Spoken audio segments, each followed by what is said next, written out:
Today, we're pulling back the curtain on a story you think you know. We're declassifying the official history of the Titanic and looking at it for what it really was, a secret mission that went catastrophically, tragically wrong. Okay, so let's get right into it. The story we've all been told? A tragic accident, an unlucky ship meeting an iceberg in the dead of night. But what if that was just the cover story? The real story, well, that's a whole different animal. It's a chain of secrets, of ignored intelligence, and a series of fatal decisions that basically doomed this mission from the very start. So, picture this. April 10th, 1912. The RMS Titanic, the biggest, most luxurious ship the world had ever seen, sets sail. I mean, this thing was more than a ship. It was a floating palace, a monument to human ambition.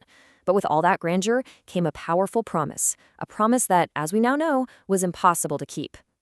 And that promise? It was bold.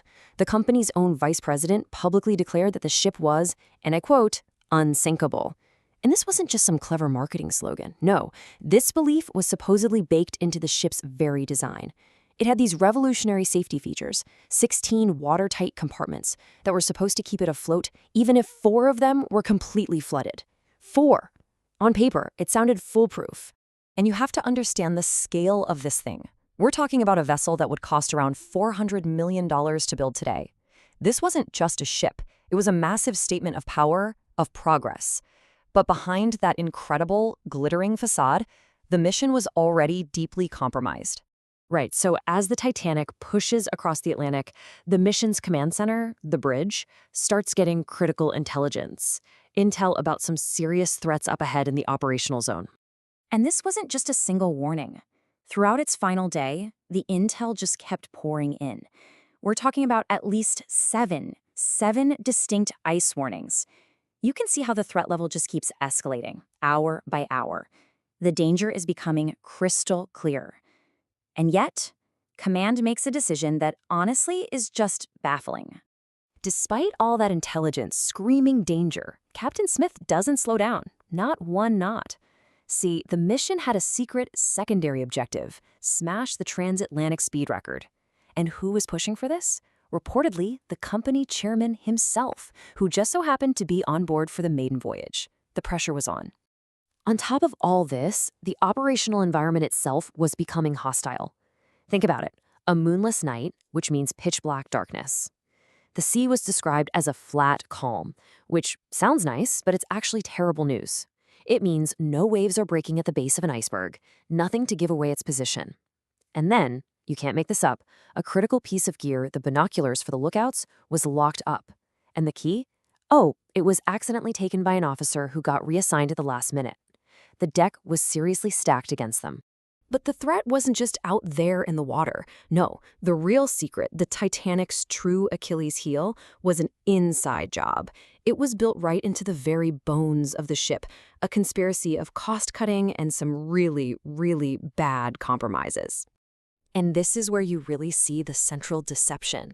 On one side, you have the claim, the unsinkable ship, a marvel of safety. And on the other, the cold, hard reality. Lower-grade materials and critical safety walls that were literally shortened just to make the public rooms look better.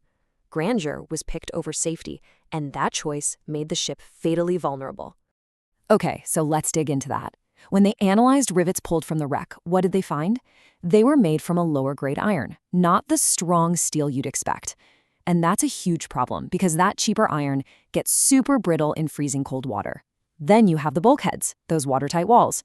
They were designed to be high enough to stop a flood, but were deliberately lowered. Why?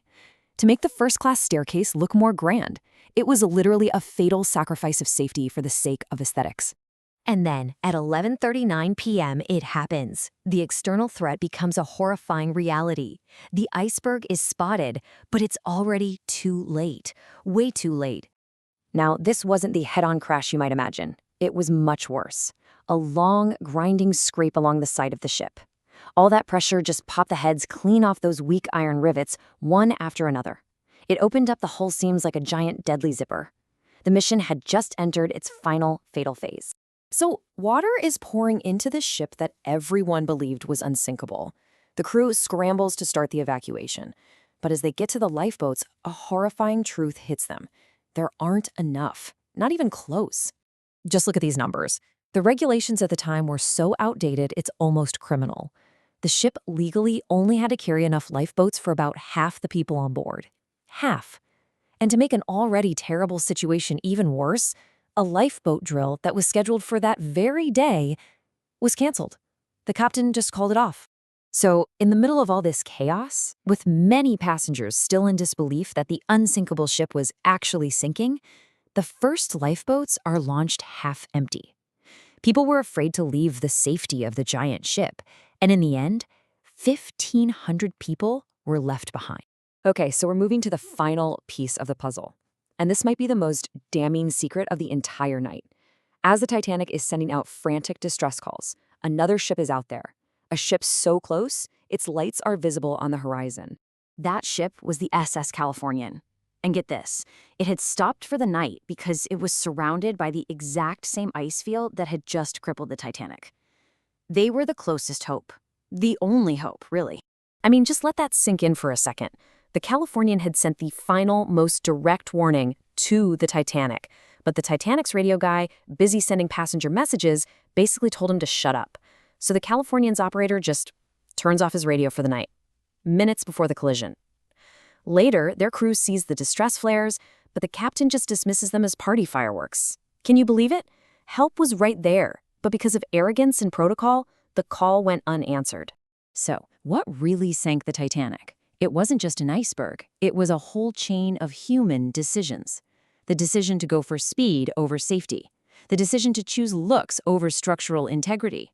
The decision to save a few bucks on materials over strength. And the decision to stick to protocol instead of using common sense. One bad decision after another. It really makes you wonder, doesn't it?